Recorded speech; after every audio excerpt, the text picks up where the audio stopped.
नवनिर्वाचित विधायकों बड़ घोषणा छानिया हेलेनी कलापथर माफिया माफिया उपरे होइथिला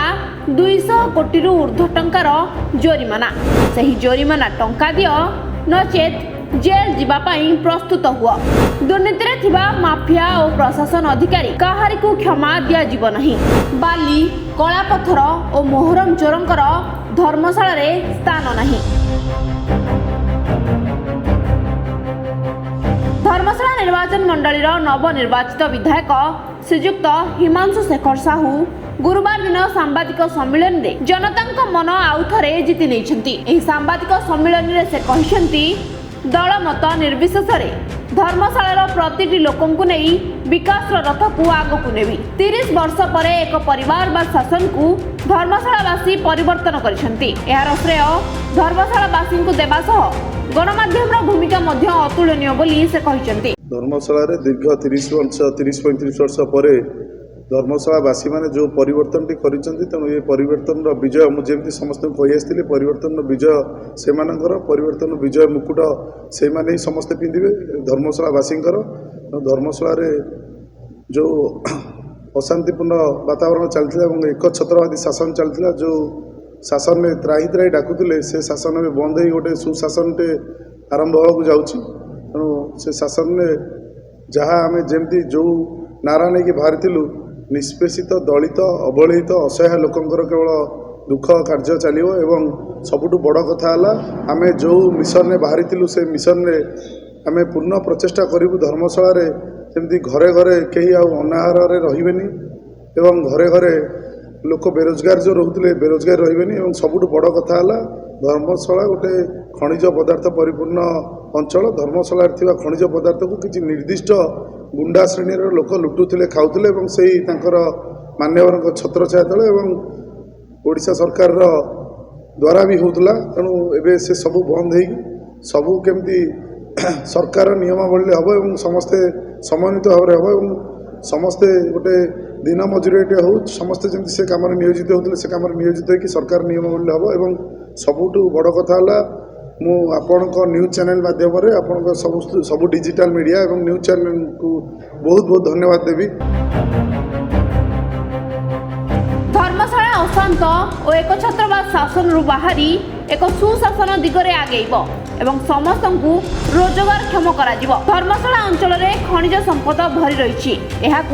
लुट करा जाउची। एबे एही सबु खनिज संपद रु गरीब दिन मजुरियाटीए किपरि उपकृत होई परिबा से नहीं कार्य करा जिवो बोली कहिसंती श्रीजुक्त हिमांशु शेखर साहू। धर्मशालावासी एबे स्वाधीन होइचंती अराजकता बंद होइछि साधारण लोकटीए तार हक पाई परिबो कला पथर लुट नहीं 200 कोटी ऊर्ध्व टंका जोरिमाना होइथिले मध्य 2 तहसीलदार और 3 जिलापाल बदली होईगला किंतु यही टंका को आदाय करि पारले नहीं। धर्मशाला त्राही त्राही डाकुवा 54 गोटी पंचायत समस्त लोक ए धर्मशाला आम जमी कहूँ पराधीन थिला एवं स्वाधीनता पाइबा जाऊँगी आम समस्ते मो भाषा तो मुझे कह स्वाधीन धर्मशाला अच्छा समस्ते आम समस्त मत दे पार समस्त कार्य हो पार जो ब्लॉक हो जो तहसिल हो जो कलेक्टर हो जो पुलिस ऑफिस हो गोटे अराजकता चलुला से केवल कोटिपति एवं जो चामचा मानकर काम चलता से सब बंद हो आजिका दिन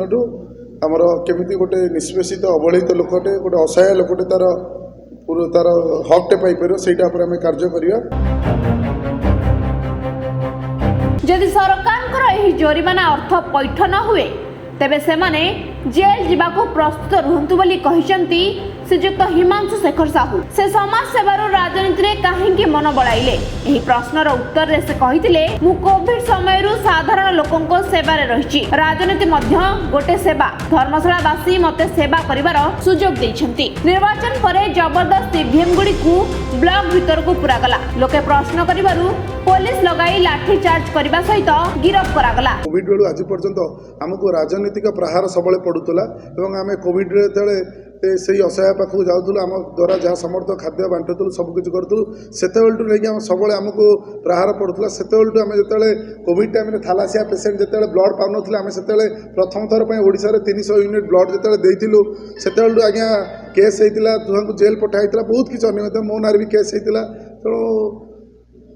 सेवा करियार लक्ष्य थिला सेवा करूचु राजनीति की आसीचु लोकंक द्वारा लोकंक इच्छा केवल से सेवा करिया को तेणु मु तो कहबी आज्ञा आमर एटा जो पद अछि आमे ओवरटेकिंग पर विधायक न रही आमर सेवक लिखा ईवीएम बॉक्स आसिला भोटिंग जगह रू आसिक रोड मैप होता डायरेक्ट आसिक आज्ञा कलेक्टर ऑफिस रे पहुंचा कथा हेले ईवीएम टाकू ब्लॉक को नहीं गले धर्मशाला ब्लॉक तो रसलपुर ब्लॉक को नहीं गले ब्लॉक को नेला पर जते लोक पचारले लोकंक ऊपर उल्टी तांको नार केस करी लोक जते अधिक हेले तांको लाठी चार्ज करी लोकंक नार केस करी फसई दियाला एमिति कि आज्ञा एते गुंडारा चलथिला आज्ञा हम ऑफिस भीतर पसी एई ऑफिस भीतर हम ड्राइवर एवं निरीह श्रेणी कर्मचारी जो माने राजनैतिक रे किछि तांकर